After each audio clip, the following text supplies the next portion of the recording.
Donc, shalom aleichem à tous. J'ai le plaisir de recevoir Khay avec moi. Donc, Khay est un combattant, pratiquant de sport de combat, quelqu'un aussi qui étudie la Torah, qui a l'amour du Ham Israël, et avec qui je vais avoir un plaisir de partager toute une petite série d'études sur justement Maïmonide, la vision de Maïmonide vis-à-vis de ce qui se passe actuellement, vis-à-vis de la guerre, de la halakha. Et je pense que c'est un moment important pour nos soldats, pour tout le Ham Israël, de pouvoir entendre un peu cette étude, ce limoud. Et bien sûr, on fait ces limoud, cette étude pour tous nos soldats qui sont au front, pour tous ceux qui sont montés en Kiddush Hashem, pour tous les otages qui sont encore coincés à Gaza, et pour la refoua chez les mains la plus rapide possible de tous nos soldats. Donc vas-y, Khaï, je te laisse introduire, le lire en hébreu, puis on va rentrer directement dans l'étude. Ok, alors on va commencer par le Pérec numéro 5 dans Ilchot Melachim Milchamot. Donc dans le dernier livre, Sefer Shoftim, le livre des juges, le dernier livre du Mishneh Torah du Rambam, dans les lois des rois et des guerres. Donc le Pérec 5, il commence avec la définition qu'est-ce qu'une guerre de mitzvah et qu'est-ce qu'une guerre de reshut. Et je lis et je traduis. Donc, En Hamelech nilcham tchila ela milchemet mitzvah. En fait, juste avant les quatre premiers prakim, le Rambam il va parler du roi, pas encore du roi Mashiach, mais juste de l'autorité on va voir ça aujourd'hui, le gouvernement, euh, quel droit il a sur le peuple en Israël, etc., etc. Et là, on arrive, on nous dit que quand il y a un roi en Israël, donc quand il y a une autorité, un gouvernement en Israël, ok, la première chose qu'ils doivent faire, c'est des milchemet mitzvah, ok. Ve'ezo i milchemet mitzvah. Mais qu'est-ce qu'une guerre de mitzvah? Zo milchemet shivat amamin. C'est la guerre des sept peuples. C'est quoi ces sept peuples? Milchemet kibush eretz Israël miyat shivat amei Knaan sheyashvu ba. C'est la guerre des sept peuples qui avaient en terre de Canaan, ok? À l'époque de la sortie d'Égypte, ça je te parle. Cette guerre-là contre les sept peuples, c'est une guerre de mitzvah. Milchemet Amalek, la guerre contre Amalek est une guerre de mitzvah. Ve'ezrat Israël mitzar shebaleem. Et le troisième cas de guerre de mitzvah, c'est quoi? C'est une guerre, milchemet agana mipne tokfim. Une guerre pour se protéger de ceux qui nous attaquent. Ok, donc Voilà. ça, si on a bien compris, en gros, c'est des mitzvahs d'Hachem, c'est-à-dire c'est une ordonnance d'Akadosh Baruch Hu de rentrer en guerre dans ces trois cas. Donc, premier cas que tu as dit, rentrer en Eretz Israël et récupérer notre terre face aux Cananéens à la sortie d'Égypte. Ok, ça c'est le premier cas. Deuxième cas, une guerre contre Amalek. Et on se rend compte qu'aujourd'hui, c'est face à Amalek qu'on est en train de rentrer en guerre. Et troisième cas, une guerre où on vient, entre guillemets, pour se protéger parce qu'on est attaqué directement et on doit se Voilà. protéger. Les trois cas-là sont des mitzvahs d'Akadosh Baruch Hu, où on doit venir au combat. Nachon. C'est-à-dire, on va comprendre tout de suite quelle est la différence entre une guerre de mitzvah et une guerre de reshoot. Mais en tout cas, ça, ces trois cas-là, ça rentre dans. C'est une définition, la guerre, c'est une guerre de mitzvah. Ve'achar nilcham milchemet reshut. Le Rambam continue, il dit après, quand le roi, donc l'autorité, le gouvernement, il a fait ces guerres-là, il peut faire des milchemet reshut. C'est quoi le milchemet reshut? Iya milchama shenilcham im sha'ar ha'amim. C'est les guerres que l'on va faire avec d'autres peuples qui aident les achiv gvul Israël afin de d'étendre les limites d'Israël ou les arbot bigdulato veshomo et pour ajouter dans la grandeur et dans la renommée du peuple d'Israël. Ça, c'est une milchemet reshut. Ok, donc ça veut dire en gros une guerre où on va étendre nos frontières qui sont en dehors des frontières délimitées par Akadosh Baruch Hu.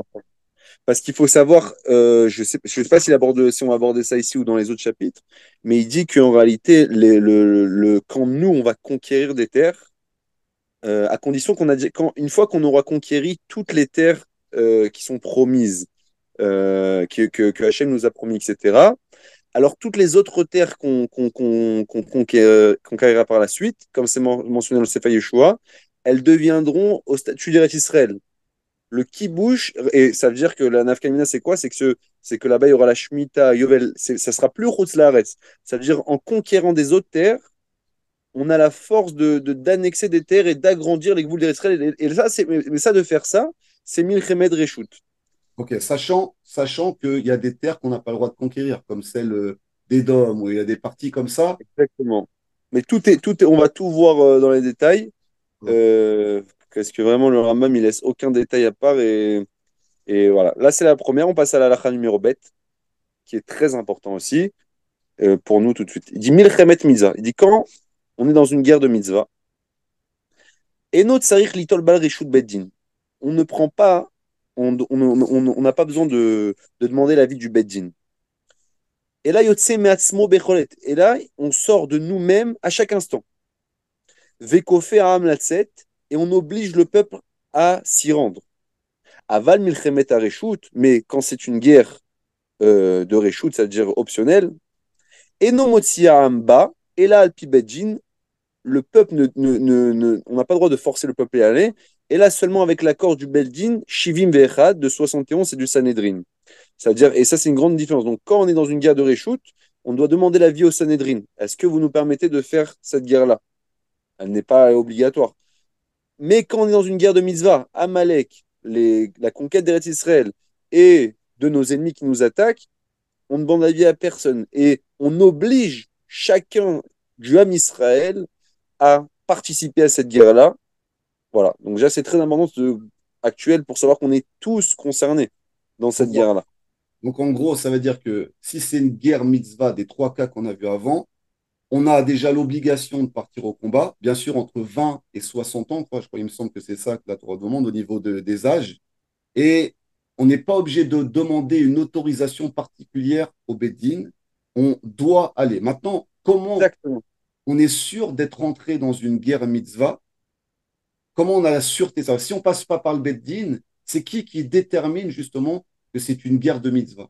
Parce qu'on pourrait, justement, vu qu'on part au combat, on pourrait peut-être se troubler, se tromper en se disant ça c'est une guerre de mitzvah et en fait c'est une guerre réchoute.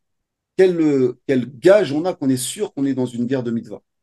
Moi, franchement, après, c'est mon interprétation personnelle. Je suis pas un possèque ou un grand rave. Il faudrait certainement demander l'avis des rabbinim sur ce qu'ils en pensent. Mais en tout cas, en lisant les mots du Rambam et la définition qu'il donne à une guerre de Réchout et une guerre de mitzvah, on voit bien qu'on n'est pas dans une guerre de Réchout. Une guerre de Réchout, c'est une guerre que tu fais. On va voir après, tu vas voir quand on va rajouter des détails, etc., etc. euh, on va comprendre vraiment que on rentre pas c'est soit Réchout, soit Mitzvah. Il n'y a pas entre les deux. Ouais, OK? c'est clair. Et le troisième cas de Mitzvah, c'est quand on vient t'attaquer. Donc, franchement, ce qui se passe aujourd'hui, on se protège de la menace du Hamas, des Pélichim, tout ça. Mais tu vas voir, il y a des détails plus tard qui vont être flagrants, qui te disent.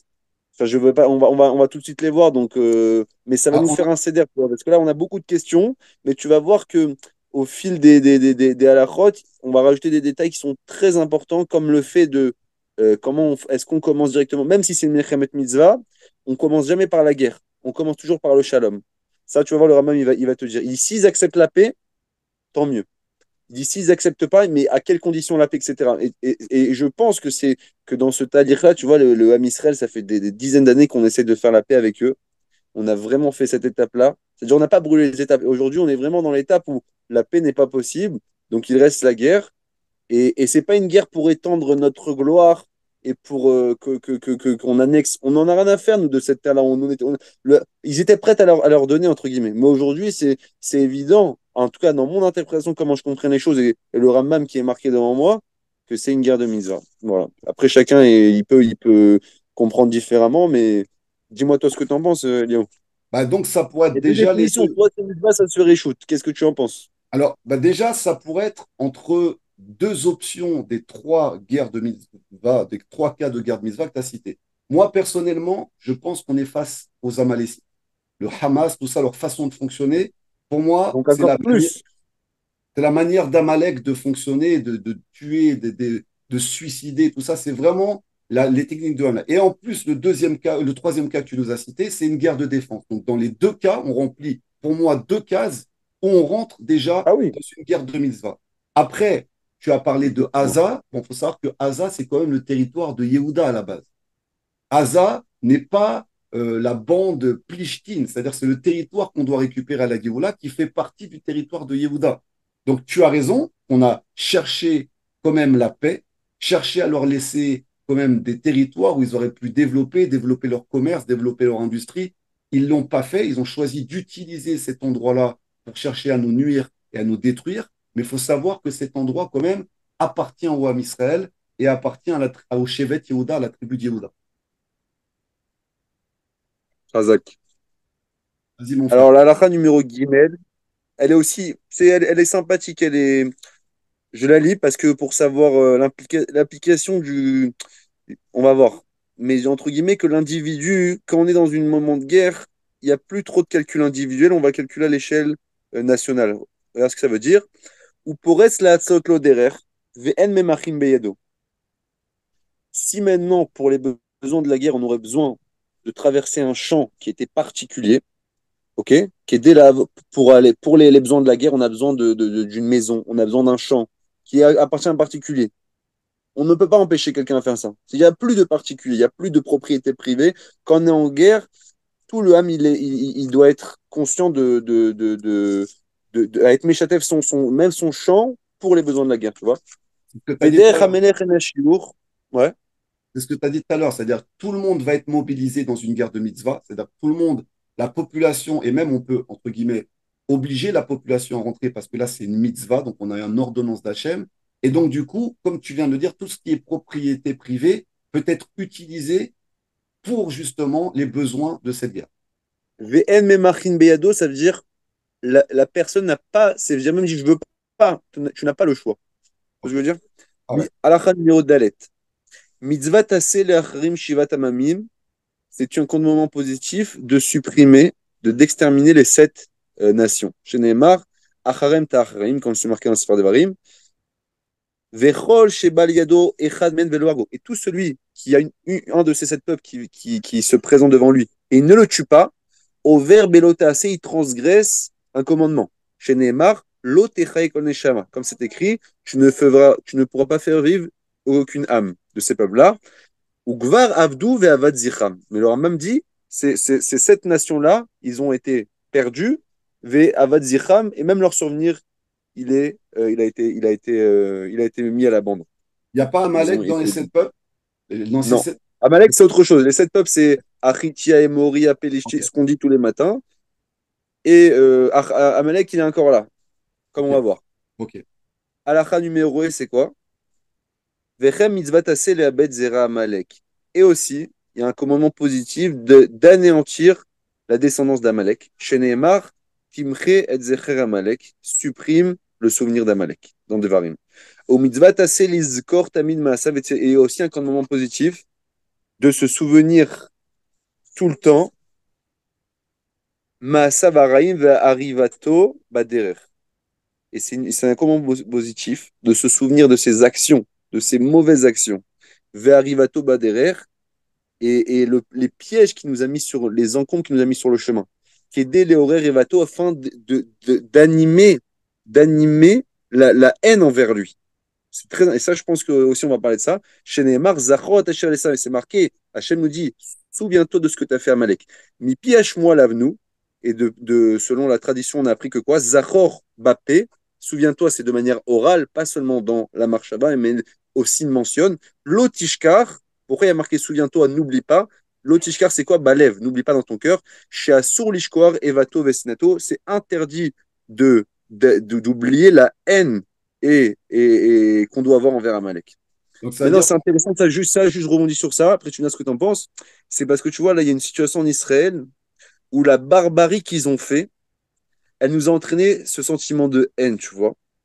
Mais il se peut qu'on arrive à une situation dans un mois, 2 mois, où, tu sais, c'est passé ces dernières années où malheureusement, comme à chaque fois il y a des attentats, sur le moment on est très truc, et après on oublie. Et la Torah nous dit, justement, n'oublie pas, faut que, souviens-toi à chaque instant de cette douleur-là.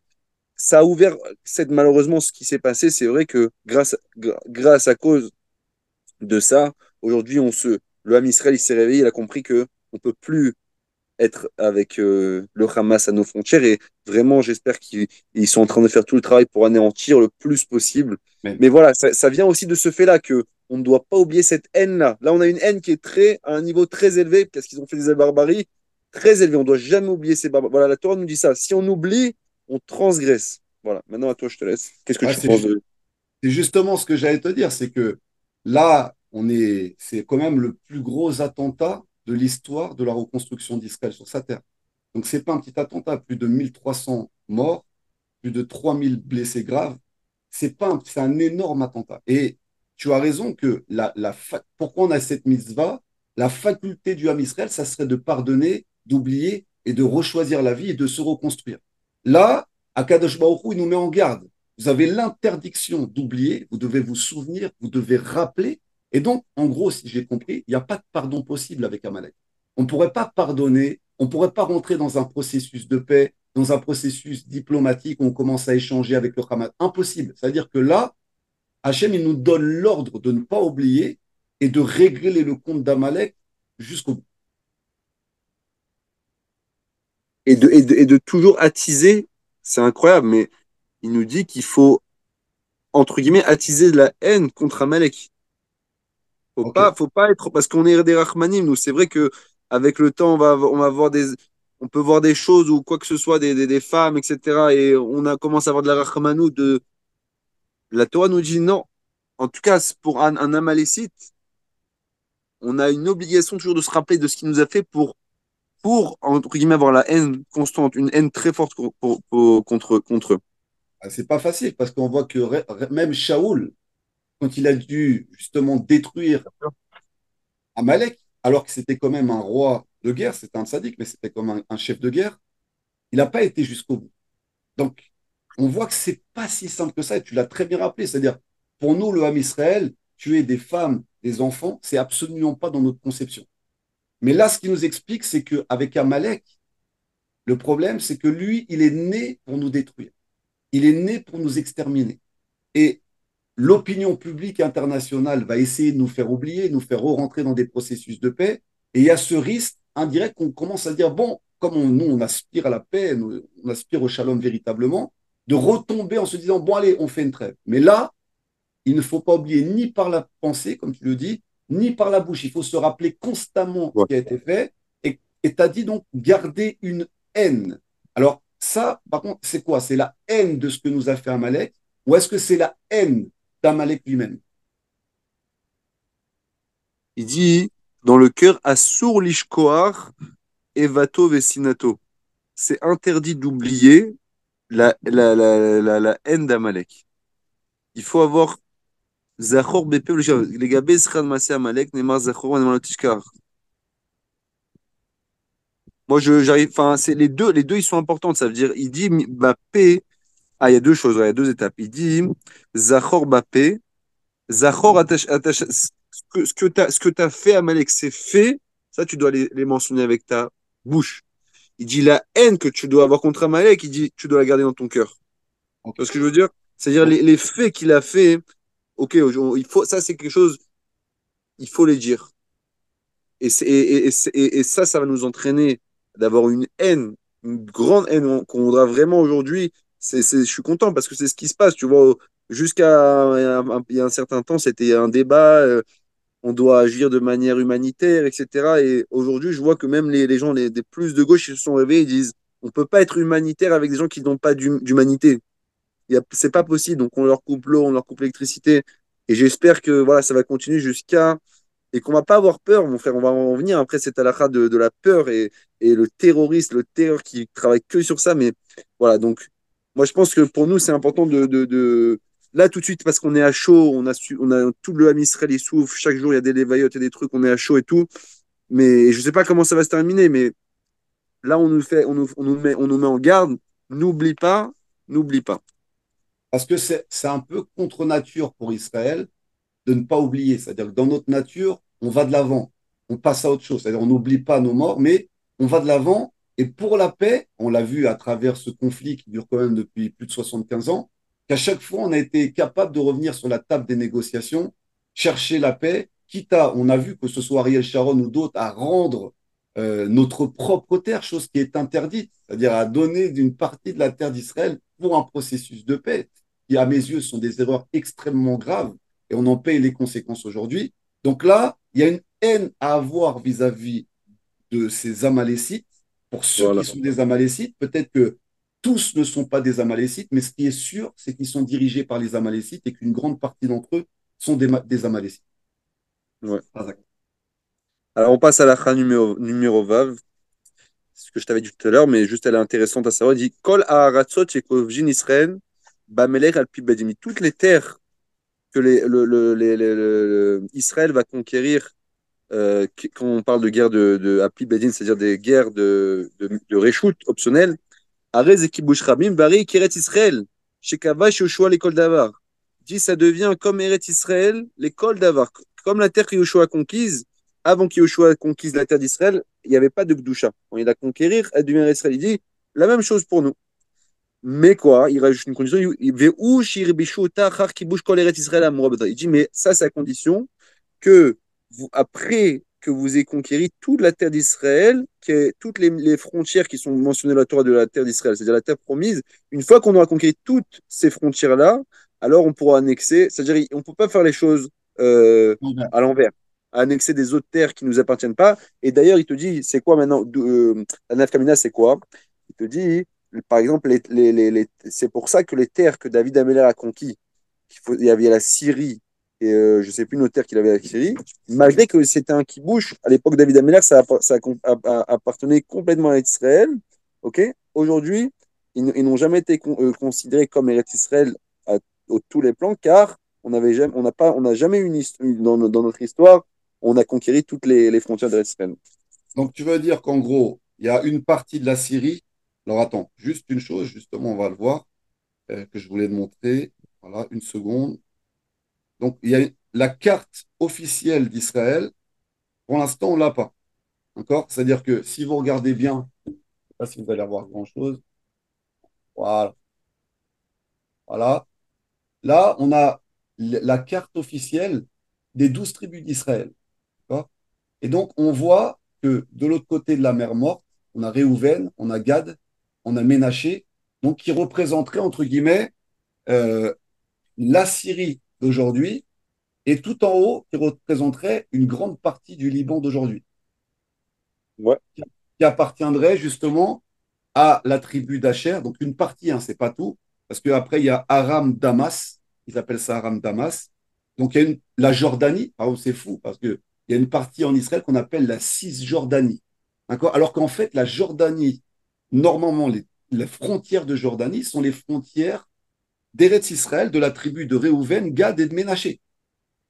D'accord. Donc, eux, ils ont étendu leurs frontières en faisant passer le peuple hébreu pour des colons, alors que c'est eux qui ont colonisé justement la terre de Jordanie qui n'est pas jordanienne, qui à la base est israélienne, qui appartient au peuple hébreu. Donc ce que tu veux dire, c'est qu'une fois que toutes ces frontières sont récupérées, si après on doit rentrer en conflit et que pendant ce conflit-là, on gagne cette guerre-là, ce territoire, selon le Rambam, appartiendra au Ham Israël et deviendra Kadosh comme la terre d'Israël.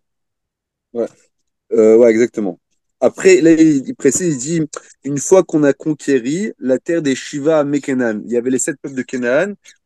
Ça, ici, on ne voit pas toutes les frontières, mais elles sont précisées soit dans la Torah, mais aussi dans l'Ichro de Trumot, etc., par rapport parce que tu sais, tout ce qui pousse dans la terre d'Israël, on doit donner le prélèvement, etc., et au Cohen. Et donc c'est important de savoir si ça pousse ici, est-ce que c'est Kadosh ou pas, etc. Donc là-bas, il fait toutes les frontières. Et donc là, je ne sais pas vraiment si les frontières qu'on a montrées, c'est celles, mais si on voudrait savoir quelles sont les frontières qu'on doit conquérir au préalable pour après conquérir d'autres, on pourrait le savoir. Mais c'est sûr que c'est une Eretz Israël qui est plus grande que celle qu'on connaît aujourd'hui. C'est ce Et qu'on qu'on n'est appelle jamais arrivé dans toute l'histoire à conquérir toute Eretz Israël. exactement, bah, c'est ce qu'on disait tout à l'heure. Asa, normalement, appartient à Yehuda. C'est le territoire de Yehuda. D'ailleurs, il y a plusieurs écrits de nos Chachamim qui disent que quand on récupérera Asa, ça sera la Géoula. Et c'est pour ça qu'ils ont une force là-bas sur cette terre, parce que ils viennent prendre une partie de la force de Yehuda qui est sur ce territoire-là. Et c'est de la force de Yehuda qu'ils viennent prendre cette force de nous affronter. Vas-y, mon frère. Alors là, je vais sauter quelques Ah ouais. halachot parce que bon, c'est pas trop. C'est très intéressant, hein. Ça parle de est-ce qu'on a le droit d'habiter en Égypte, etc., etc. Je vais dire la halakha numéro Yud parce qu'elle est aussi très importante pour savoir l'amour d'Israël qu'on doit avoir. Il dit Gdolé Chachamim Ayu Menashkim al Troumeret Israël. Il dit les plus grands des sages, le Rambam. Il dit les plus grands des sages, ils embrassaient les frontières d'Eretz Israël. Ou Menashkim Havana, ils embrassaient ces pierres. Ou Med Galgelim al Afara. Et ils se Sur mettaient les par arbres. terre dans la Poussière. poussière d'Eretz Israël. Vechen ou Omer, et comme c'est marqué dans les Télim, qui ratsu avadecha et avana, parce qu'ils ont voulu, ils aiment tes serviteurs, ces pierres, vet afara yechonenu, et même sa poussière, ils apprécient, en faisant référence à Eretz Israël. Après, il ramène, il dit, Amrou Ramim, les sages disent, Kol ha-shochen beret Israël, tout celui qui habite en Eretz Israël, avonotav mechulim, ses fautes sont pardonnées, etc. Il ramène des psukim, il dit, même si on va quatre amot, zoché lecha yeolam haba, on mérite le monde futur, vechol ha-kavur ba, et tout celui qui se fait enterrer en Eretz Israël, nitka perlo, tous ses fautes sont pardonnées. Ou kilum hakom shubo, c'est comme si qu'il était un misbeach, ça devient un hôtel d'offrande pour Hachem. Et dans les pour à tous, dans les pour Anout, c'est les punitions qui sont marquées dans la sphère des Varim. Une des punitions, c'est quoi? Al Adama Temea Tamut.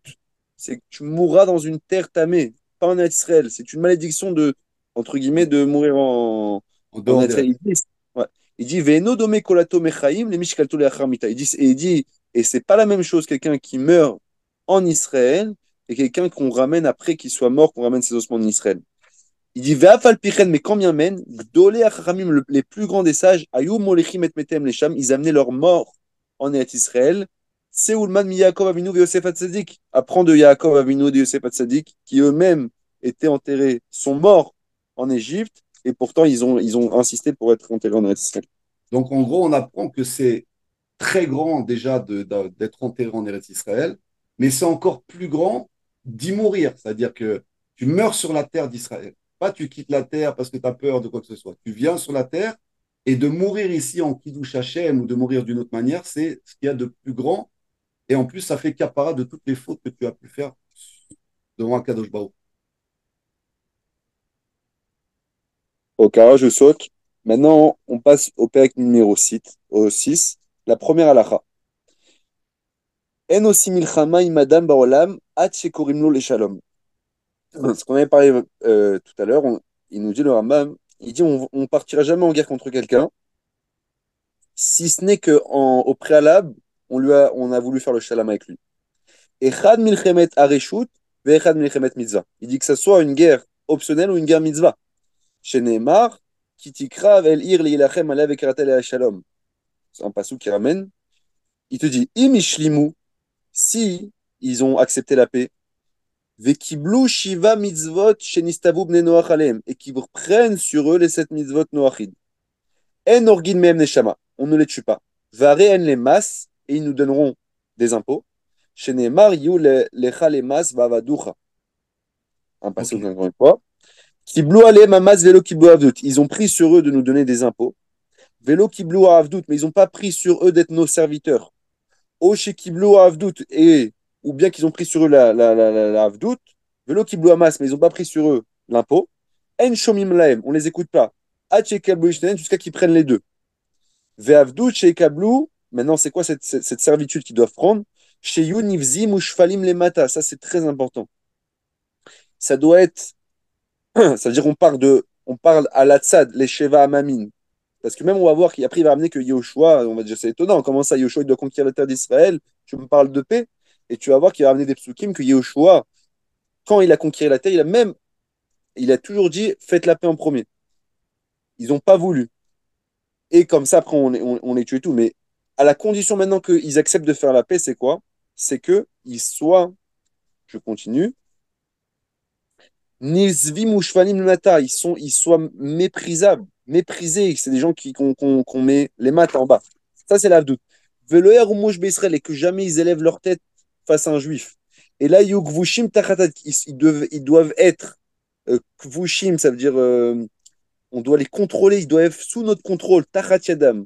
Veloit Manu al Israël et ils doivent avoir aucun poste sur des juifs Mishum davar baolam, dans aucun cas que ce soit possible. Ça veut dire la seule condition qu'on accepte des juifs, des non-juifs en Israël, nous dit le Rambam, C'est-à-dire quand maintenant on parle de Milchemet Mitzvah ou Milchemet Reshut, mais la guide qu'on parle de Milchemet Mitzvah, c'est-à-dire qu'on est les 7 peuples aujourd'hui, le Rambam il dit qu'ils sont perdus. Alors, Amalek, je sais que ça serait impossible parce qu'Amalek dans leur essence, mais c'est-à-dire à la Tzad qu'ils accepteraient ou bien maintenant le Hamas.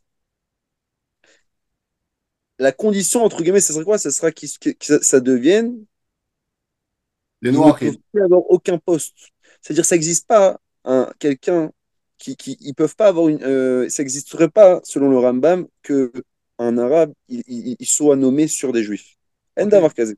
Donc, ce qu'on comprend de ce que tu as dit, c'est en gros, que ce soit une mitzvah ou autre, dans tous les cas, on propose la paix avant. Première chose, on propose la paix. On dit, écoute, on peut te détruire. Tu nous as menacés, tu es rentré en guerre avec nous. Nous, on veut d'abord la paix. Si la personne accepte la paix, il y a des conditions. La paix a Il y a des certaines conditions à conditions. fixer là, bien sûr. Les conditions, c'est qu'ils acceptent les 7 lois noachides, donc ils acceptent de s'attacher à cette partie qu'Akadosh Baruch Hu a donnée aux nations, donc les 7 commandements noachides, et à condition qu'ils soient, entre guillemets, au service d'Israël. Qu'est-ce que ça veut dire? C'est-à-dire au service aussi de la Torah d'Israël. Ce que la Torah demande est respecter la volonté d'Akadosh Baruch Hu, pas respecter la volonté des hommes, mais respecter la volonté d'hommes qui font la volonté d'Hachem. Et en plus, on ne pourra pas leur donner des postes qui font qui viendront diriger le Ham Israël d'une manière ou d'une autre. Donc tout le contraire de ce qui se fait aujourd'hui, si on a bien compris. Tout ce contraire.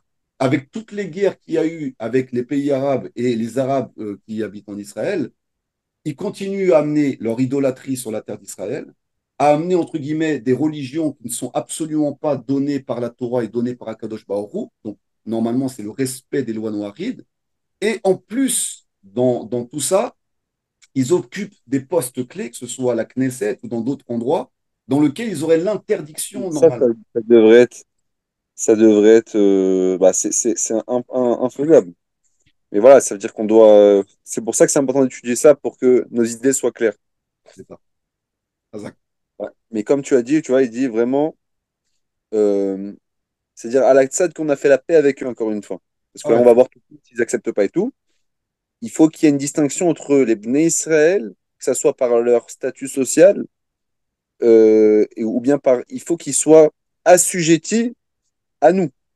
mais Maintenant, il ne pourquoi? faut pas voir qu'on est on n'est pas des.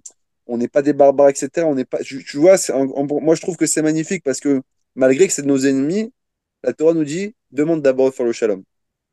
C'est important. C'est pour ça que j'ai Maintenant, précisé, c'est pour ouais, ça que j'ai précisé, c'est pas assujetti à nous, c'est assujetti à Kadosh Baruch Hu.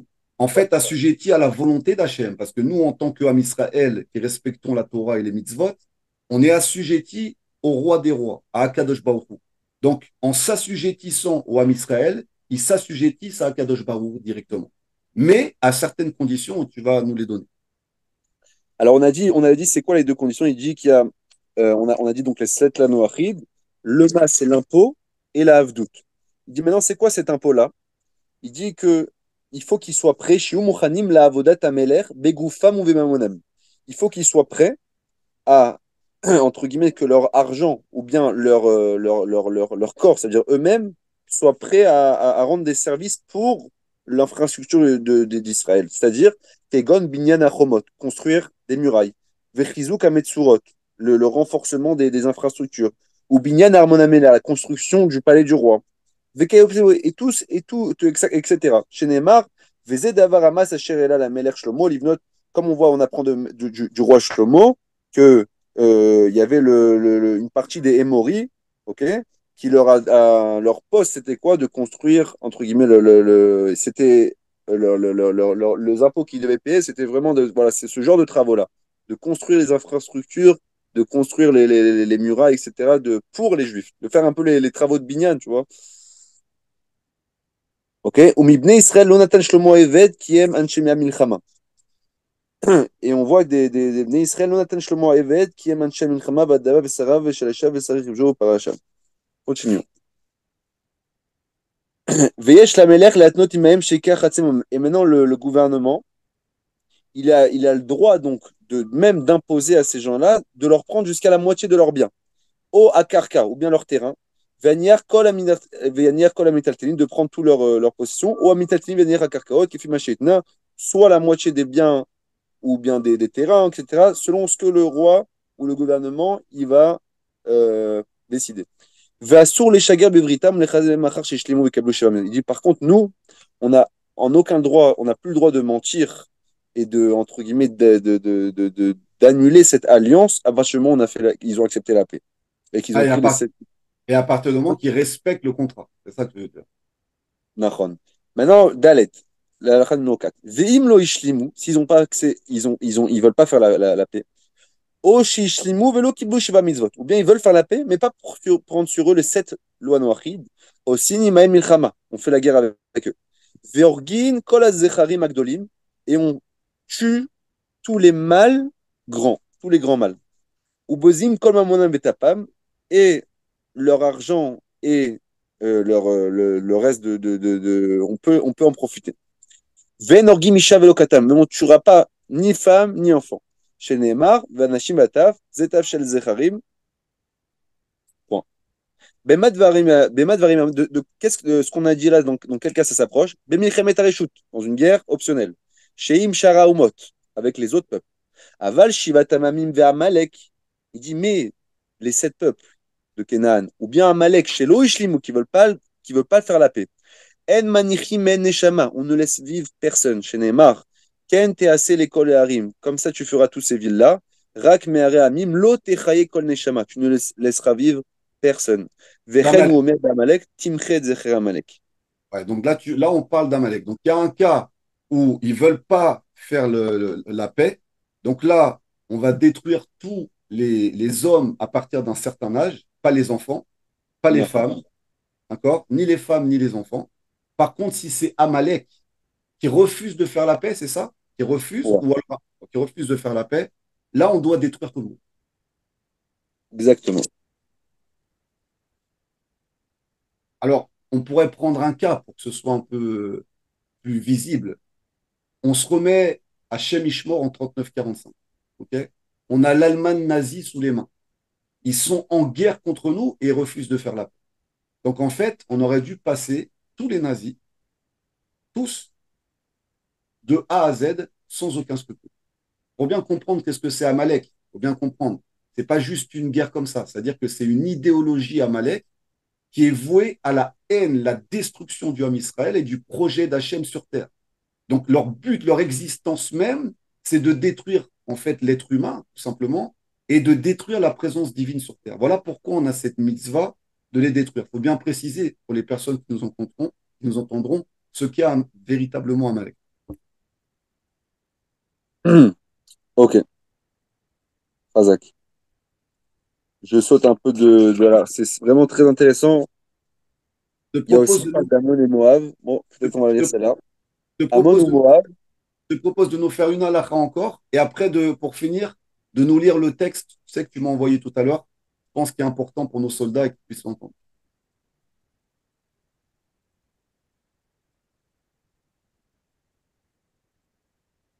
Non, bon, je pense qu'on va passer directement à ça, mais justement, je vais te la lire. On va lire cette halakha-là et je vais lire celles qui viennent avant, comme ça on va avoir un peu Azak, plus. vas-y, frérot. Alors, halakha numéro Tedvav. Hmm.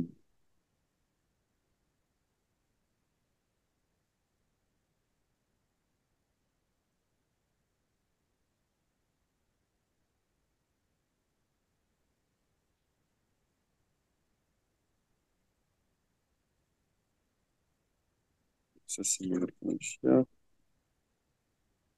Je vais essayer de la retrouver.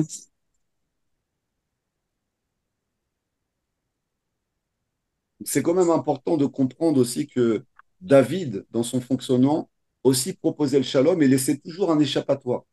C'est-à-dire, quand il allait attaquer, il disait au peuple, je vous propose la paix et je vous propose de fuir. Vous avez un moyen de fuir. Ok. Ce qui, je pense, devrait être appliqué aujourd'hui, à mon Mais avis. tu sais, c'est ce qui a marqué là, je l'ai sauté la route. Il dit quand on vient pour être Kovesh une ville, on vient pour conquérir une ville, il dit le Rambam, on n'a pas le droit de la fermer des quatre coins. Il dit tu laisses un coin pour que ceux qui veulent fuir, ils puissent le faire. Exact. Et je pense que c'est ce qui devrait être appliqué aujourd'hui. Laisser une porte ouverte pour tous ceux peut-être qui ne sont pas véritablement liés à Amalek de sortir. Bah, c'est ce qu'ils font, je crois. Exact. Ok, c'est bon, j'ai trouvé. En fait, c'est dans le Pérec numéro Zain. Ce Pérec-là, il parle lors de la sortie en guerre. Qui doit sortir en guerre? Un peu on sait qu'il y a le Cohen Hamashiach, c'était un Cohen qu'on mettait de l'huile. C'était pas le Cohen Gadol, c'était un Cohen qu'on avait au loin pour qu'il parle devant tout le Ham Israël au moment de la guerre et un peu les renforcer, etc. Et parmi ce qu'il disait, celui qui a construit une maison, celui qui est dans la première année de son mariage, celui qui a une vigne et qui n'a pas encore en profité, qui rentre chez eux.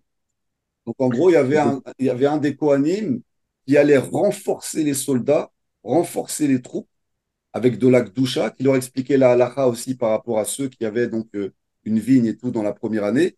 Et il les renforçait au maximum pour savoir qu'ils allaient faire une guerre remplie de Gdusha. Il leur donnait des forces. Nachon. Alors, la lacha numéro Tetvav. Miaïch ayere verach levav. C'était une des choses que le Cohen il disait aux troupes, entre guillemets, parce que ce qui est intéressant aussi de savoir, c'est que nous, on ne cherche pas à avoir des troupes en quantité. Justement, juste avant de partir en guerre, le Cohen il faisait en sorte d'éliminer ceux qui étaient plus faibles mentalement. Et la dernière chose, après on a cité les trois, c'était quoi? Celui qui a le cœur faible. Il dit celui-là, il rentre chez lui. Le Rambam il dit Kemashmao, comme l'interprétation de ce pastouk-là, elle est comme son sens premier. C'est-à-dire, Sheen Belibo Kohar la Amod Bekishra Milchama. Celui que son cœur n'a pas la force d'être dans les grandes guerres. Ou Meachar, celui-là, on dit, le Kohen, il dit, tout celui que son cœur, tout de suite, il ne ressent pas qu'il peut aller en guerre, qui sortent des troupes. Et ensuite, donc ceux qui restent maintenant, c'est ceux ils savent qu'ils ont le cœur ferme et qui vont entrer. Ou me'achar sheikanes adan bekishra machar. Et à partir du moment donc que que l'homme va rentrer dans les troupes de guerre. Yishaen al mikve Israël. Il doit s'appuyer sur l'espoir d'Israël, sur Dieu. Ou Moshio be'atzara, qui le sauve au moment de la détresse. Ve'eda she'al yirud Hashem ou osem milchama. Il doit savoir que pour l'unicité de Dieu, il fait la guerre. Ve'asim nafsho bechapo. Et il doit mettre son âme dans ses mains. Attends. Velo yira, velo yifrad. Et il ne doit avoir peur de rien. Velo yechachev lo beishto, velo bevanav. Il doit pas, quand on est en guerre, on ne doit pas penser il ne doit pas penser ni à sa femme ni à ses enfants. Et là, imche zichar benibo, il doit supprimer leurs souvenirs de son cœur. Veipaen mikol davar la milchama. Il doit être concentré 100% focus à la guerre. Tout celui au moment de la guerre qui commence à avoir des pensées négatives de ah, peut-être qu'on va perdre des pensées de peur. Envers Belotéacé, t'es là, il est où? Ouais, ouais, t'entends, je suis Ah, toujours je là. te vois plus. Envers Belotéacé, il transgresse un lotaacé, un commandement de la Torah. Chez Nehemar, Al yirach levavchem, al tiru ve'al techpazu, ve'al tartsu mipneem. C'est un passouk dans Dvarim. Vélod, et pas seulement ça. Donc là, on va voir, et ça, c'est un affaire que je dis, j'ai beaucoup aimé, parce que on va voir la responsabilité d'une personne, et regardez ce que la mamie dit par rapport à celui qui commençait à avoir de la peur, engrange. Vélod, et pas seulement ça. Et là, chez Kol Dmei Israël, Tlouyim Betsavaro, le sang des Bnei Israël, elles sont suspendues sur son cou. Maintenant, s'il n'a pas, il n'a pas gagné, il n'a pas fait la guerre de tout son cœur ou de tout son âme. C'est comme si il était responsable de la mort de tout le monde. Chez Neymar, et il ne doit pas, entre guillemets, rendre le cœur de ses frères, faire fondre le cœur de ses frères comme son cœur à lui. On voit qu'une personne entre guillemets, qui a le cœur qui commence à trembler, il peut faire trembler le cœur de ses frères. Et à cause de lui, on lui considère comme si il était responsable de la mort de tous ses autres frères. Vare Meforach Bekabbalah, et c'est marqué dans la Kabbalah, Meforach, dans le Sefer Yirmiyahu, Arur Ose Melechet Hashem Rimia, Varur Moneach Arbo Midam. Maudit est celui qui fait le service divin de manière tordue. Et ça, il se dit, ça fait référence à ceux qui viennent en guerre et que, entre guillemets, leur cœur, il détourne le cœur des autres guerriers de faire le travail comme il se doit. Maintenant, à la fin, c'est quoi? Vechol anilcham bechol libo belo pachad, et tout celui qui se bat de tout son cœur, sans aucune crainte. Vetie kavanato lekadesh et Hashem ilvad, et que son attention c'est pour l'unité d'Hachem seulement. Muftachlo shelo imsanezek velo tagiora, on lui promet qu'il ne peut rien lui arriver, aucun mal. Veivnelo bait nachon beIsraël, et qu'il aura une maison établi en Israël. Veiskelo ulvanav adolam, et lui et sa descendance. Veiskele chaya lomaba, et il méritera le monde futur chez Neymar, qui a so yaseh Hashem ladoni bait neeman, qui milchamot Hashem adoni necham, parce qu'il a combattu les guerres d'Hachem. Vera lotimatse becha miyamecha, et aucun mal ne sera en toi de ta vie. Vaïta nefesh adonit seura bitsro achaim, et ton âme va se coller à celle de la source de vie, c'est-à-dire d'Akadosh Baruch Hu. Wow. Donc ça veut dire en gros, c'est-à-dire celui qui part au combat avec une vraie crainte d'Hachem, une émouna, une confiance totale en Hachem, il est garanti que rien ne peut lui arriver, il sera protégé au combat, et il rentrera à la maison, il construira en Eretz Israël, il pourra établir une famille. Donc on comprend David Améler qui disait à ses hommes, s'ils coupaient un poil de barbe, s'ils avaient fait une faute, de ne pas venir au combat. Pourquoi? Parce que ça allait créer un écran entre eux et Hachem, donc des doutes. Donc le doute allait commencer à rentrer dans le cœur et commencer à devenir défaillant et il risquait de mourir au combat. Waouh, c'est un chidouche extraordinaire. C'est-à-dire que celui qui a la confiance en Hachem, qui a la émouna et qui fait la guerre, pas en son nom, pas en son orgueil, pas en sa haine personnelle, mais qui le fait l'Echem Shamaïm au nom d'Hachem véritablement, il ne peut absolument rien lui arriver.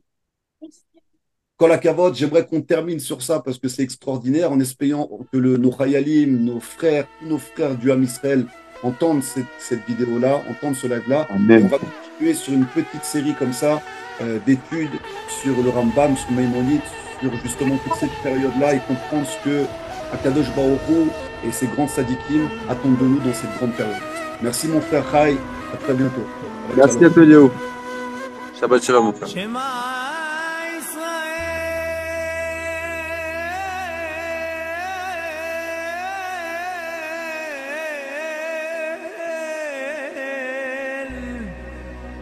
Adonai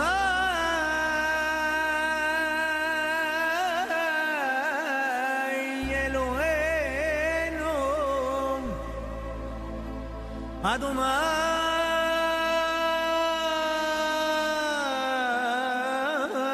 Echad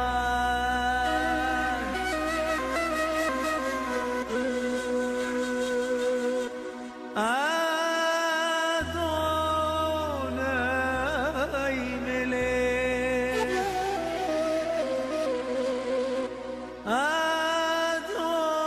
Adonai Melech Adonai Meloch Le'olam Va'ed.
לעולם ועד.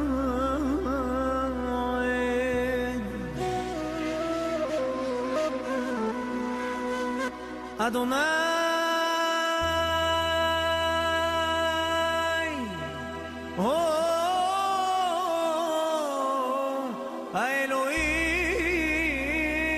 האלוהים, אדוני,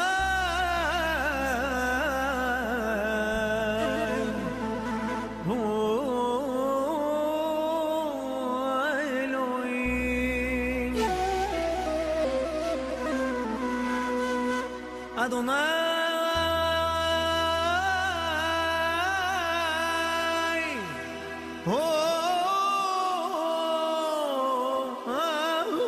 האלוהים, אדוני.